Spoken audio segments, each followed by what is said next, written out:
Hello, everybody. Welcome to a new episode of the Dissenter. I'm your host, as always, Ricardo Lopes, and today I'm joined by Dr.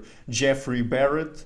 He's Chancellor Professor of Logic and Philosophy of Science at the University of California, Irvine, in the US. His current research involves two general topics. First, he is interested in attempts to resolve the measurement problem in quantum mechanics.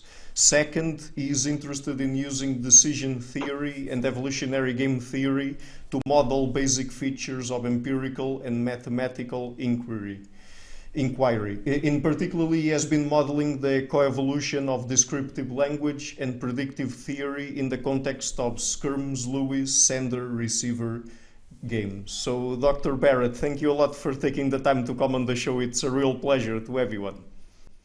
It's entirely my pleasure.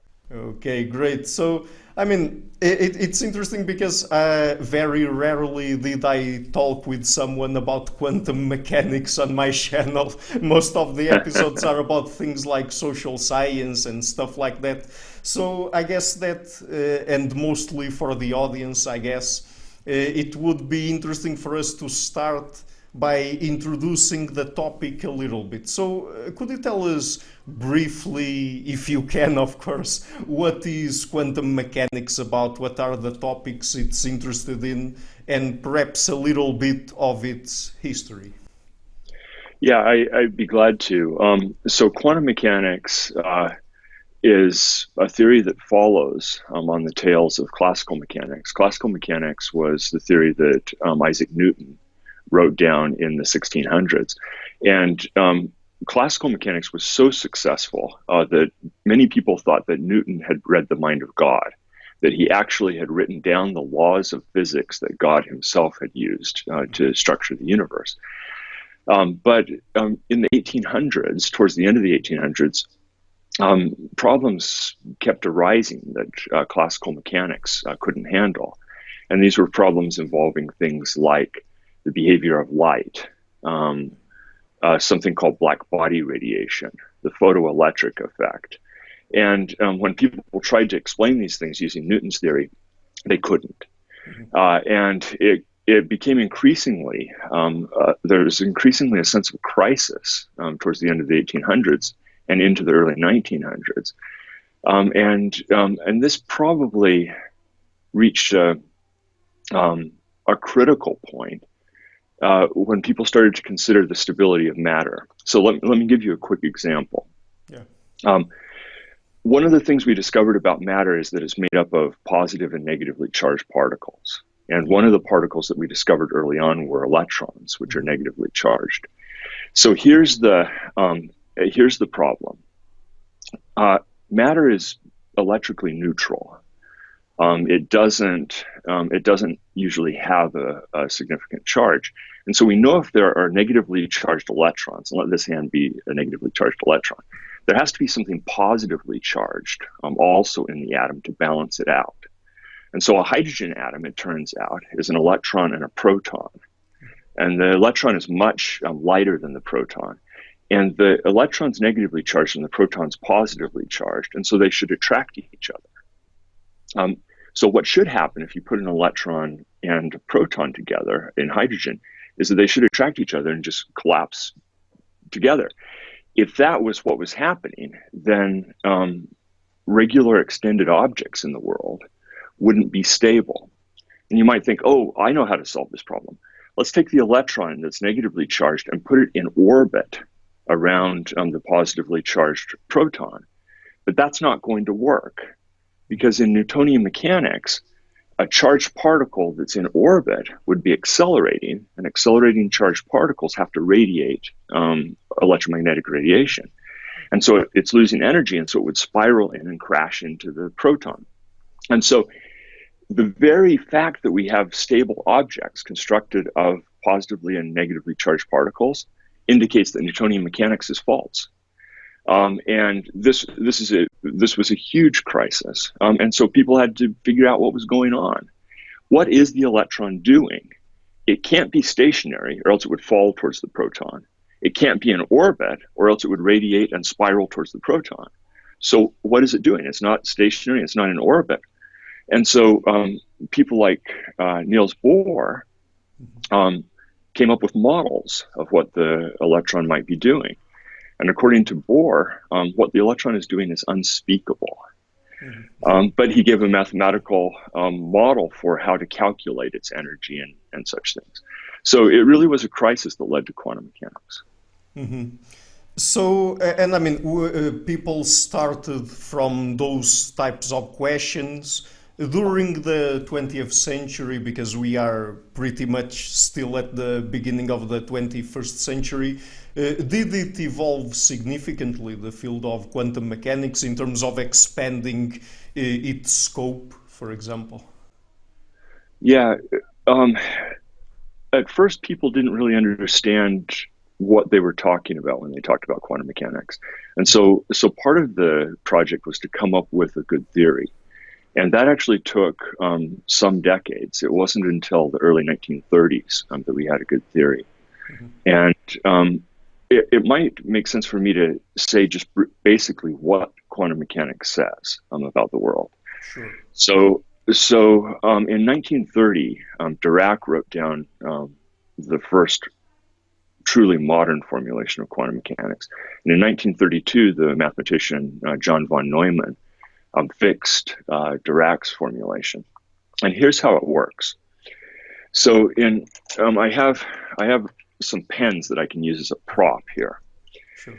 So we want to know what an electron's doing when it's in orbit around a proton, say. Consider instead of the electron this coffee cup.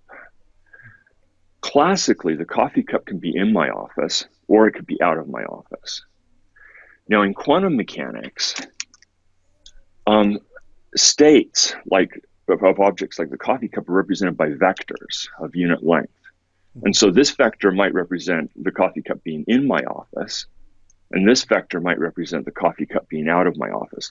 In quantum mechanics, classical states are at right angles to each other. So this would be the state of the cup being in my office. This is the state of the cup out of my office. In quantum mechanics, the coffee cup could be in my office. Consider this as the actual state of the coffee cup. Or it could be out of my office. Or it could be at a 45-degree angle to being in my office and out of my office. In quantum mechanics, that's called being in a superposition of states. Now, if the coffee cup is in a superposition of being in my office and out of my office, it's not in my office, it's not out of my office, it's not in both places, and it's not in neither place either. This is just a new conceptual category, superposition. So what quantum mechanics tells us about is how objects in superpositions of states behave. Now let's go back to the electron quickly.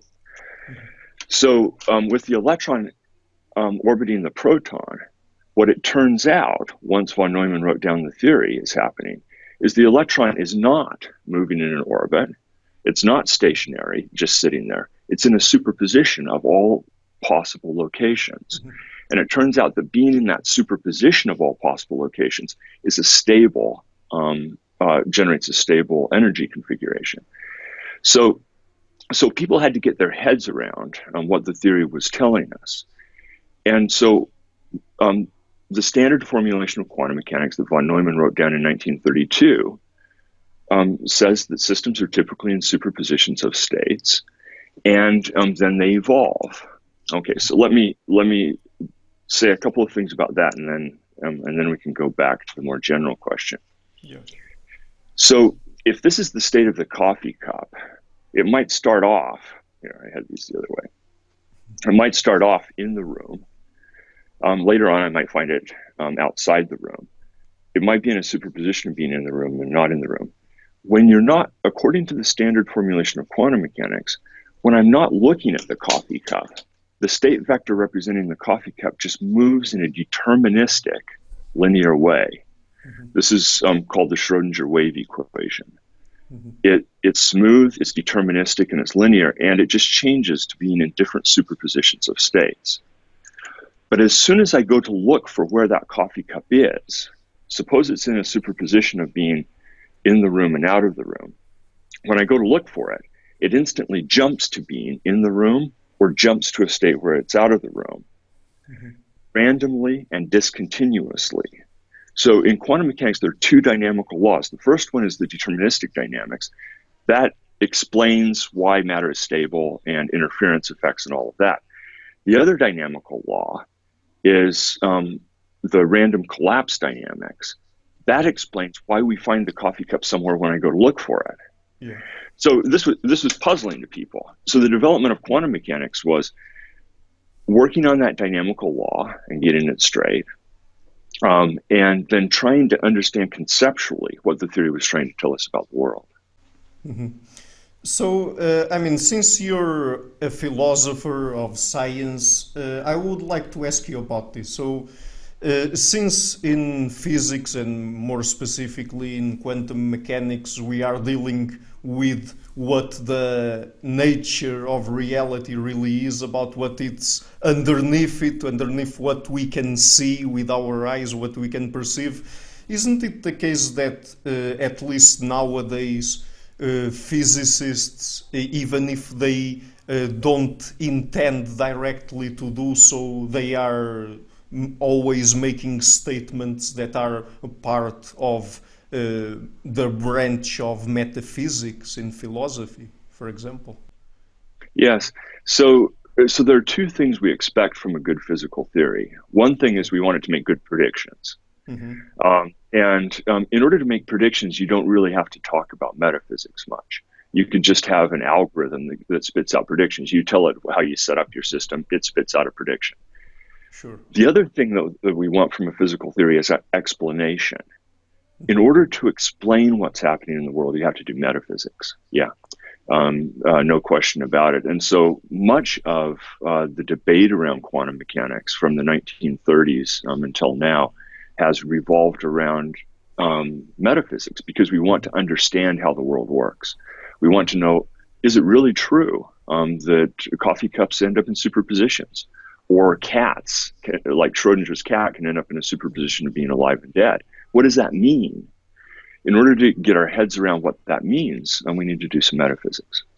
Mm-hmm. Right. So let me just take this opportunity, since I've already introduced the question, to ask you a couple of more general questions regarding philosophy of science before we move on to more specific questions in quantum mechanics. So, in general, I guess that there's a very big question in science about the scientific method and in philosophy of science, that is, how can we be sure that the models we're creating of the world really correspond to what's out there, or if we are really able to arrive at the truth, whatever you want to call the truth, right? So, I mean, how can we be sure that we are really producing knowledge that corresponds to something real out there? Yeah, so that's a great question and a general question. So that's a bit of epistemology to go with the metaphysics. So we can't be sure, right? We come up with the best theoretical models we can for the systems that we interact with.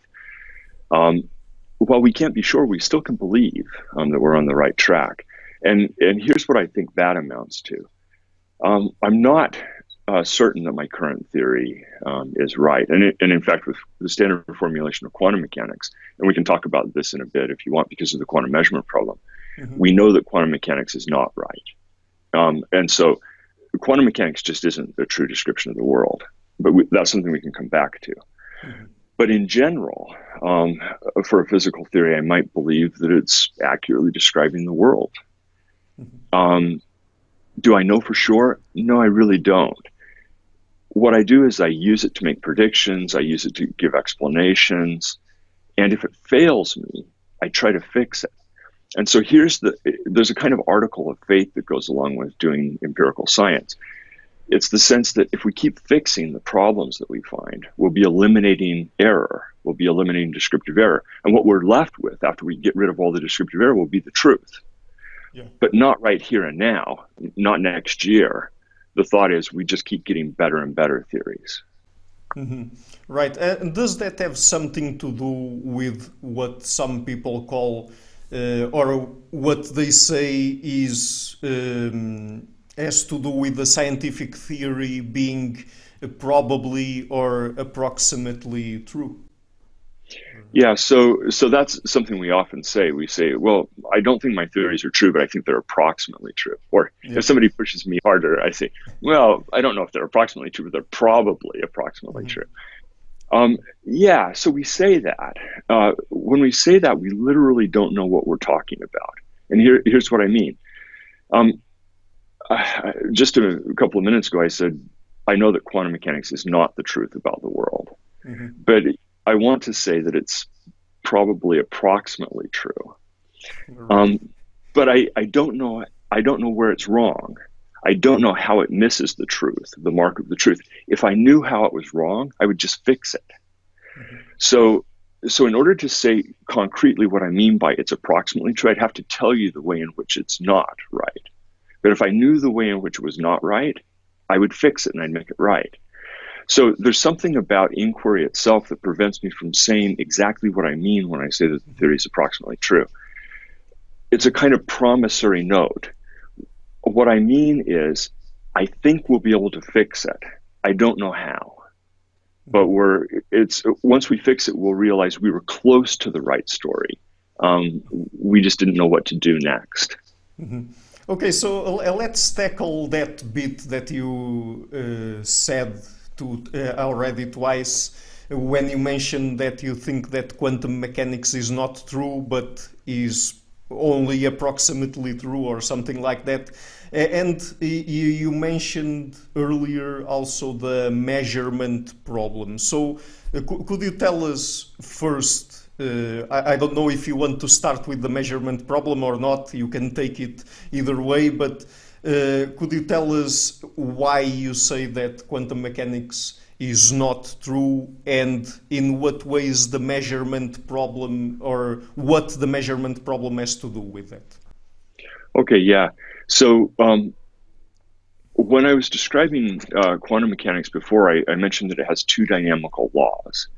So one dynamical law says that when nobody's watching the coffee cup, its state just moves in a continuous deterministic way. So that's the Schrodinger wave equation, the time-dependent wave Mhm. equation. But then when I go to look for the coffee cup, it instantaneously and randomly jumps to a state where it has a determinate position, either in the room or out of the room if I'm looking for it. Yeah. So those two dynamical laws are part of quantum mechanics. The first dynamics, the deterministic linear dynamics, applies whenever no measurement is made. But whenever a measurement is made, there's this random collapse of the quantum mechanical state. Yeah. But quantum mechanics doesn't tell us what a measurement is. So the theory has an undefined primitive term in it. Whenever a measurement's made, there's a collapse of the quantum mechanical state, but the theory doesn't tell us what a measurement is.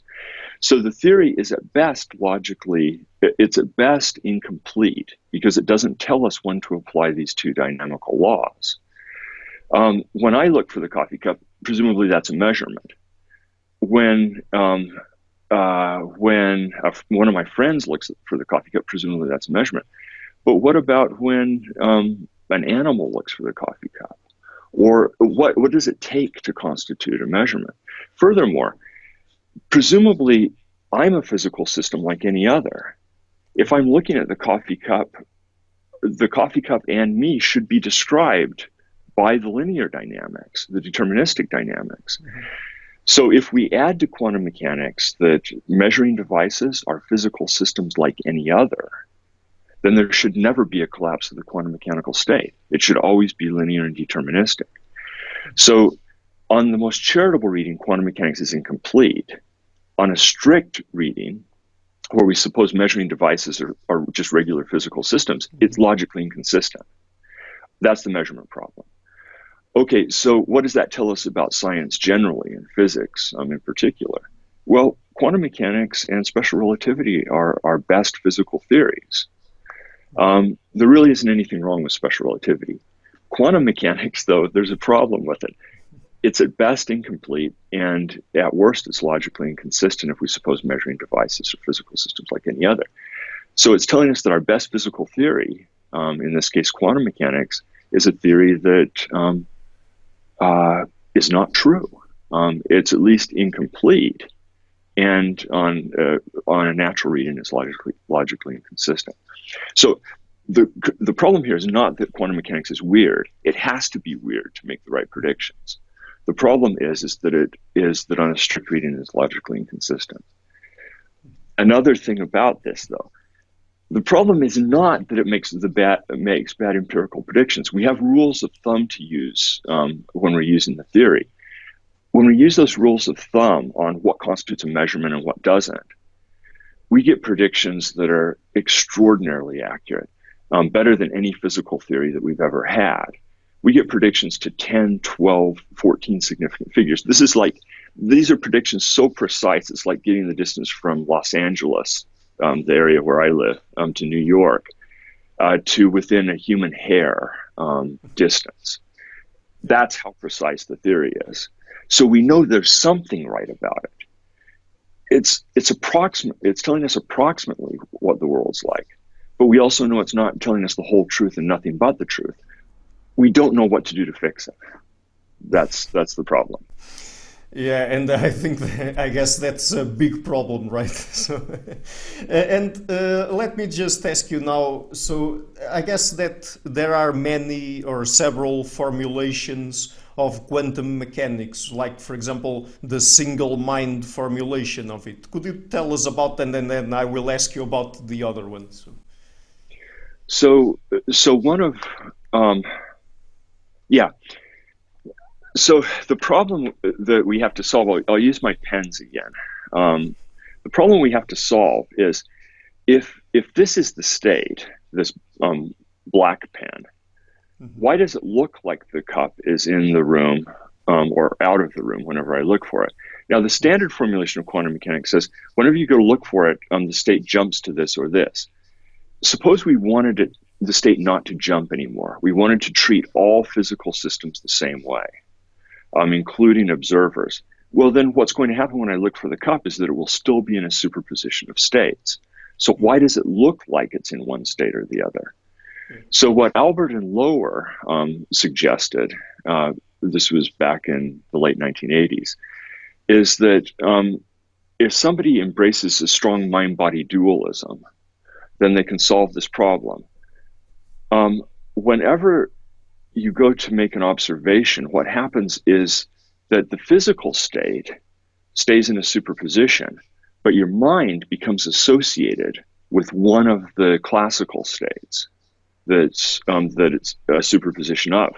And so when I go to look for the cup, my mind becomes associated with the phenomenal experience of seeing it in the room or of seeing it not in the room with the standard quantum probabilities.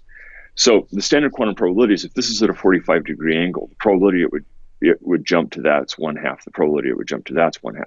So on Albert and Lower's single mind theory, when I go to look for the cup, if it's in this superposition, the symmetric superposition of states, with probability 1/2, my mind will see it in the room, even though it stays in the superposition. With probability 1/2, my mind will see it outside of the room, even though it stays in the superposition.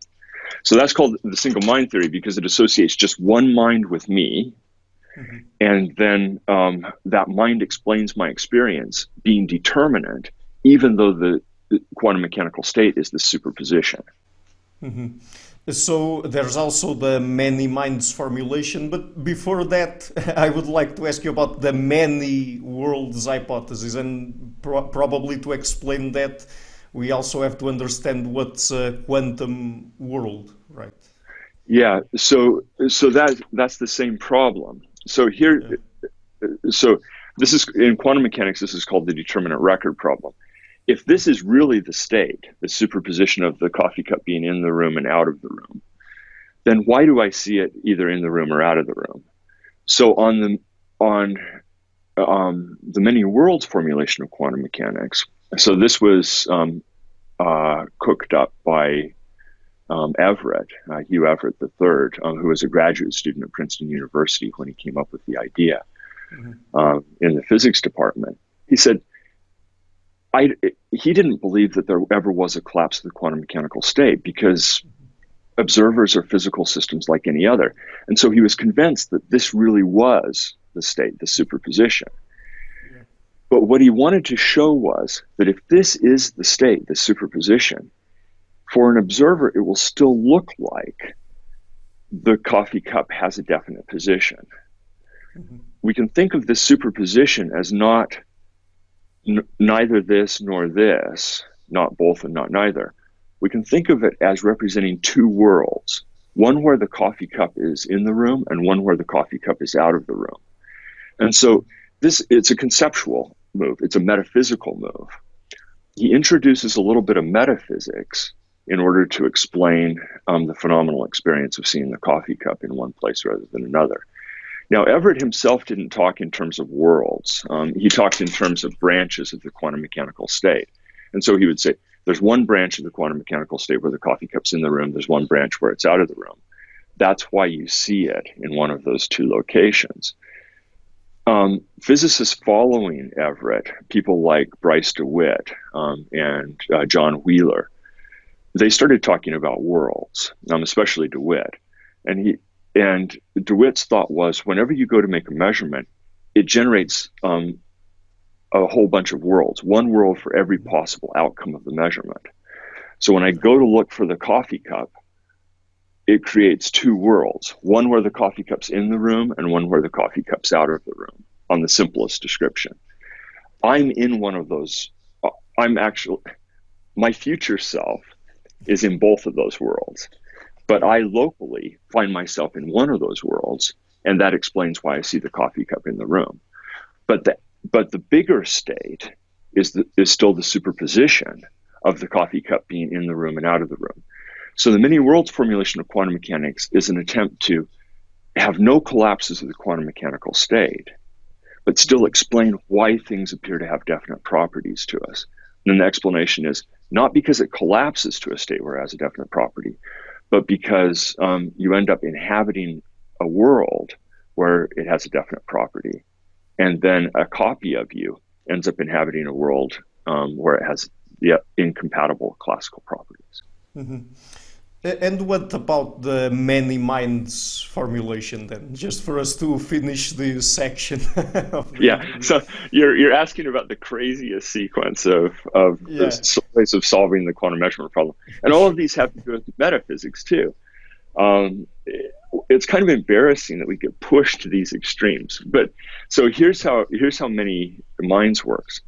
So again, this was David Albert and Barry Lower at the end of the 1980s.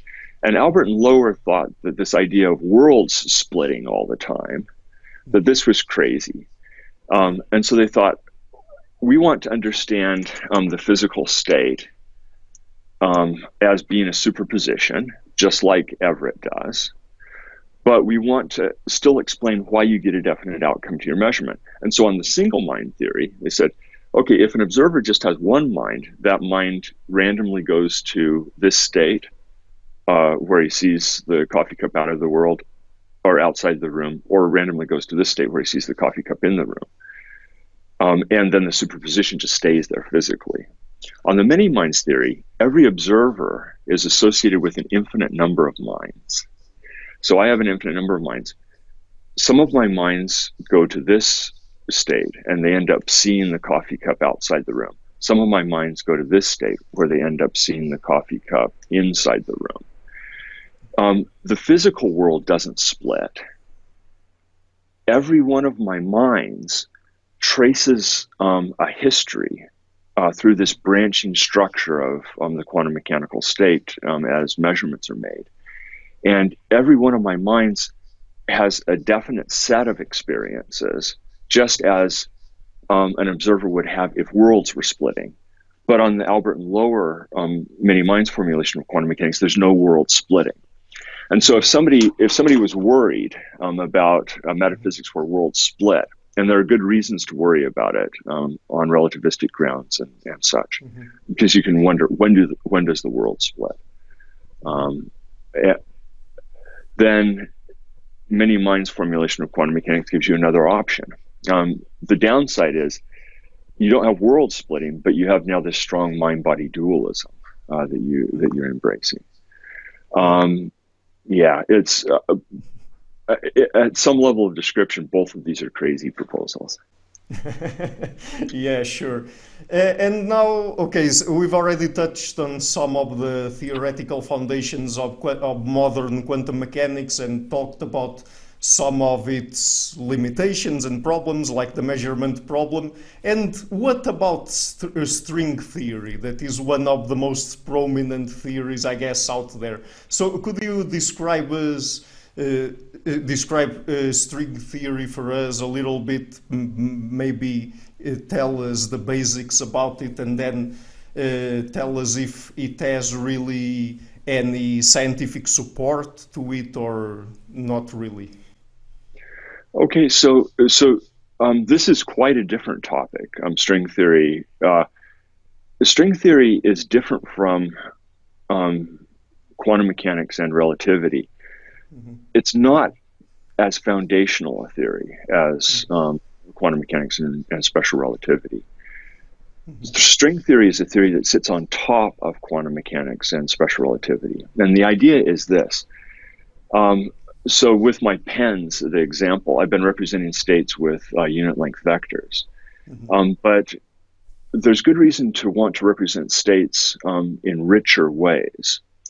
So consider a particle like an electron. We usually think of a particle like an electron as a point particle with no real internal structure, right? It has a charge and a mass, but it's just represented geometrically as occupying a single location.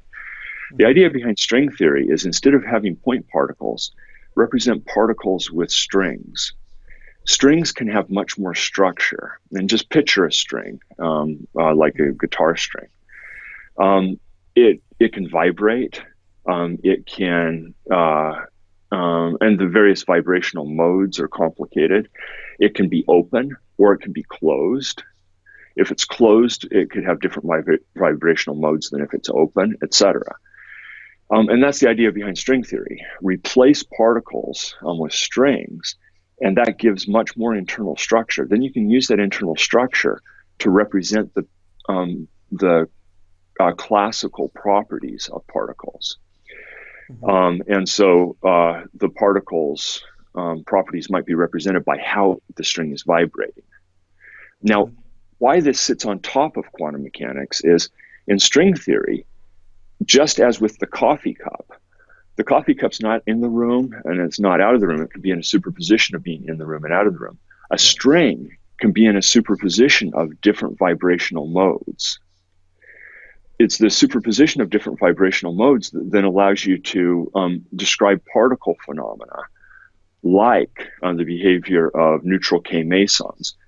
A neutral K-meson can be itself, or it can be an antiparticle to itself, or it can be in a superposition of being itself and its own antiparticle. That kind of behavior is something that could be represented in string theory. Okay, so that's the idea behind string theory. Does string theory make really good empirical predictions? It's really hard to get empirical predictions out of the theory. This is kind of opposite of quantum mechanics. Standard quantum mechanics makes great empirical predictions, but theoretically, we don't really understand what's going on. String theory, theoretically, is beautiful, but it's really hard to get empirical predictions out of it. It's unclear what its future is.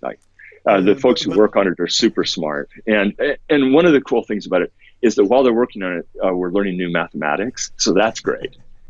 Yeah, but since we can't make really good empirical predictions or from it, isn't that a big problem? Because isn't that one of the bases of the scientific method, that is being able to formulate empirical predictions that are testable, right? Yeah.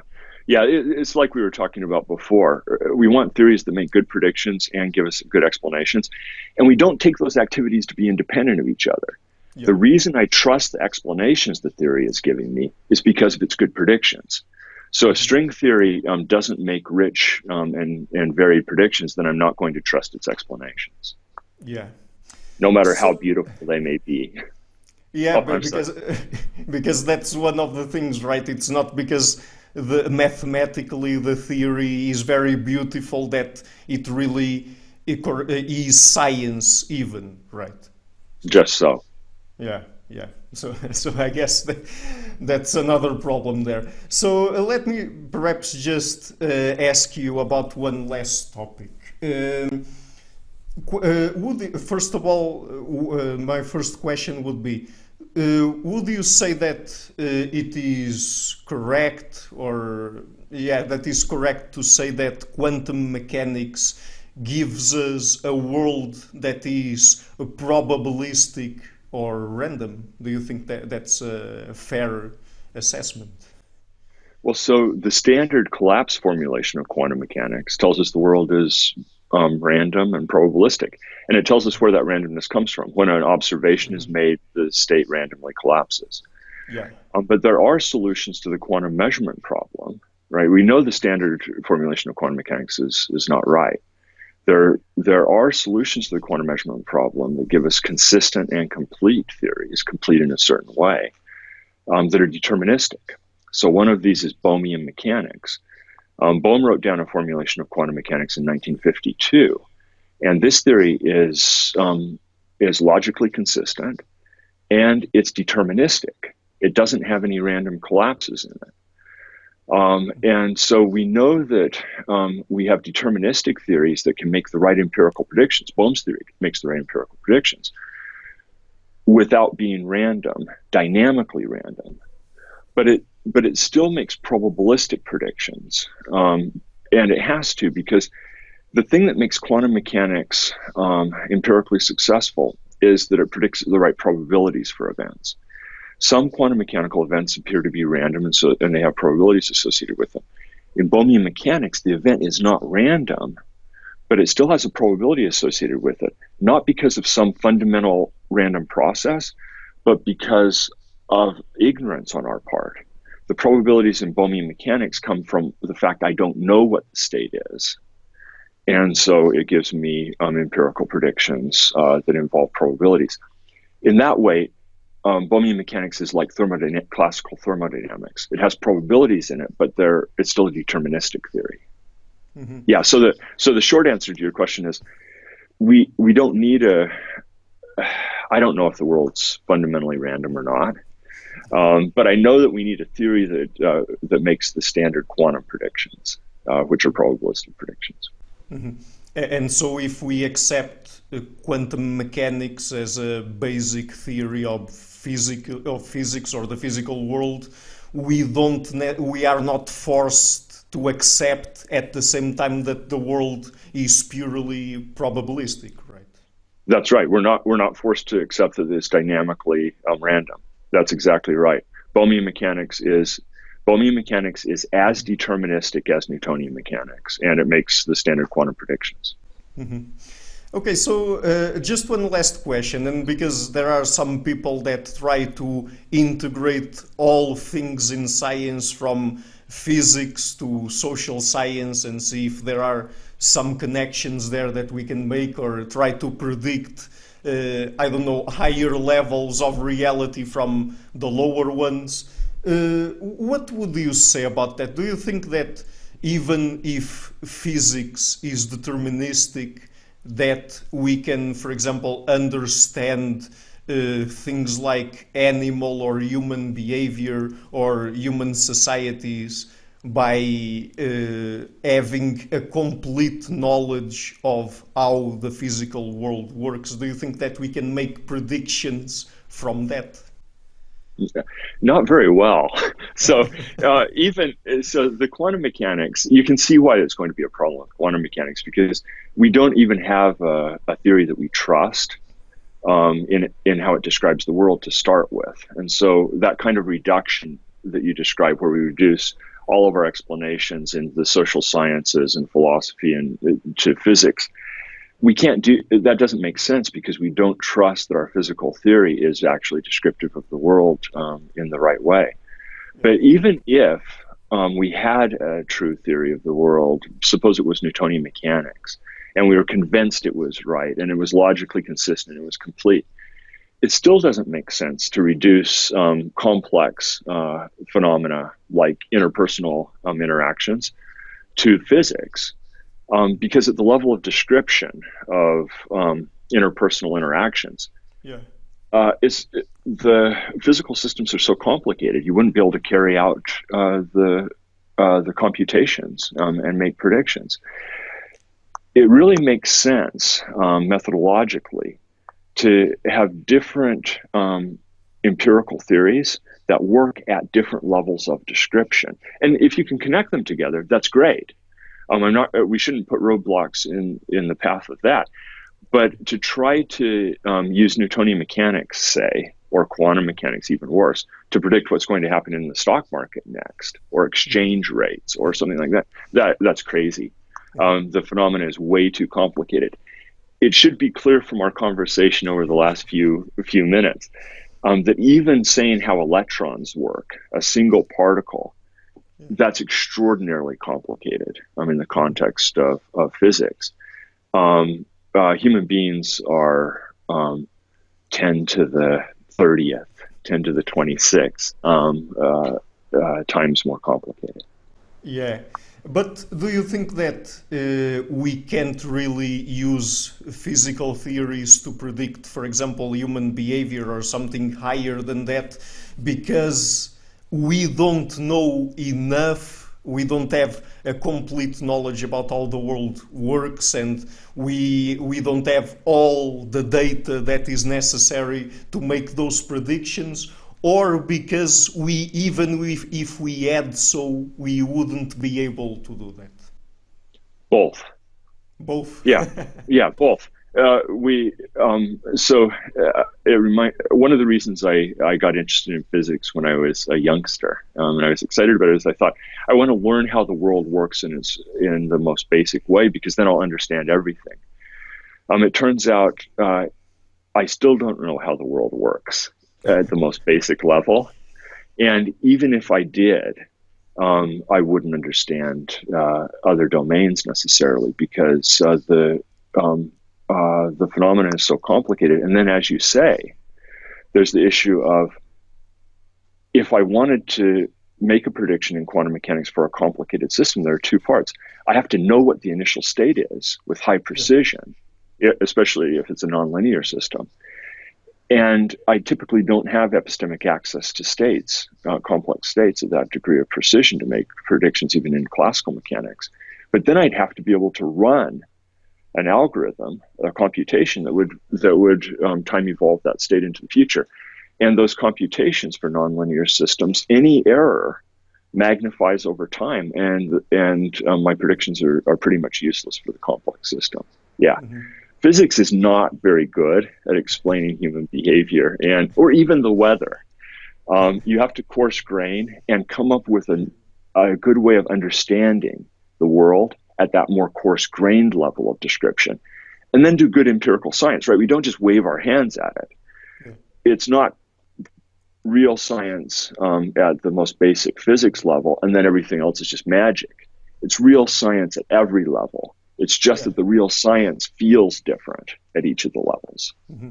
Mm-hmm. Yeah, but I guess you understand why I asked you the question, because there are many people that say that if, for example, we were to have a complete knowledge of, for example, I don't know, every single position of every single particle out there in a given moment, that from that, if we knew how all of them interacted with one another, we would be able to go up level by level until we reach something like neurons and the brain, and then predict behavior or something like that. Sorry, go ahead. Oh, I was just going to say, that was really the dream of classical mechanics and Newtonian mechanics. But even there, the dynamics in classical mechanics is nonlinear. Even there, we can't do it for complex systems. So it really doesn't matter that from a God's eye view, it would be possible, or that it's logically possible. It's not possible for us. Mm-hmm. Okay, so Dr. Barrett, let's end the interview here then. We've already touched on many different topics of the theoretical basis of quantum mechanics, I guess. So before we go, would you like to mention some places on the internet or elsewhere where it would be easier for people to get in touch with your work? Yeah, so I have a web page, and it's just my regular UC Irvine faculty web page. If people want to see some of this in more detail, I have a whole. What I try to do is upload drafts of papers as I finish them, and drafts of old books and things, and just Google my name, and if it doesn't immediately come up, throw in another descriptor like physics or philosophy, and you should be able to find me easily. That's one place to get a start. A really nice basic introduction to conceptual foundations of quantum mechanics is a book that was written by a good friend of mine, David Albert. It's called Quantum Mechanics and Experience. It's Harvard University Press. If people are interested in the conceptual things that we've been talking about, that's really a nice introduction, and it's quite accessible. Most of the things I write are a little bit more technical. Yeah. I have a new book with Oxford that just came out last month, but it's rather more technical. Okay, so it's probably more directed toward academics or something Well, like that. so here's how I wrote it. I teach two courses on quantum mechanics each year or every other year here at UC Irvine. One is an undergraduate course and one is a graduate seminar. And I just took my notes from those two courses and then turned them into a book. And so the first 5 or 6 chapters are written at undergraduate level. The next 5 or 6 chapters are written at graduate level and for professionals in the field. I meant to make it all accessible, but I look back on it and I think, I could have written it in a simpler way. But I think that the first few chapters are relatively accessible. Yeah. Anyway, I will also leave a link to the book in the description box of the interview. But by the way, do you have any social media or? No, just email, and I get regular emails, and I try to reply to them when I can, when I have time to work through the email. So people are welcome to get in touch with me that way. I don't do other media that much. Okay, I understand. So, Dr. Barrett, thank you again for taking the time to come on the show, and it was a real pleasure to everyone. Ricardo, it was entirely my pleasure. Thank you. Hello everybody, thank you for watching this interview until the end. I've been putting out regular interviews with top academics and intellectuals from around the world and a variety of fields. And now, to keep the channel sustainable, I would really like to ask you to please pay a visit to my Patreon page and to consider making a pledge there. Any amount, even just $1, would already be a great help. And we also have links in the description box to PayPal and other places if you want to make donations there. Otherwise, and if you like what I'm doing, please share it, leave a like and hit the subscription button.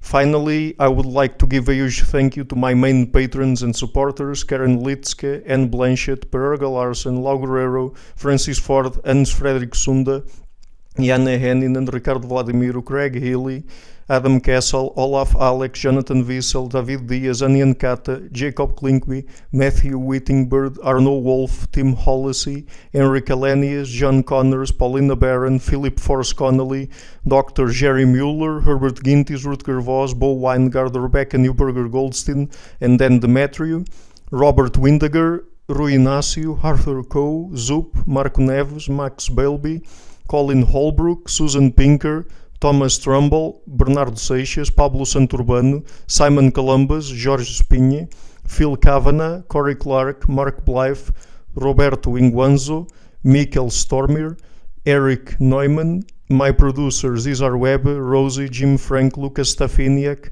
Llewellyn Osborne, Dr.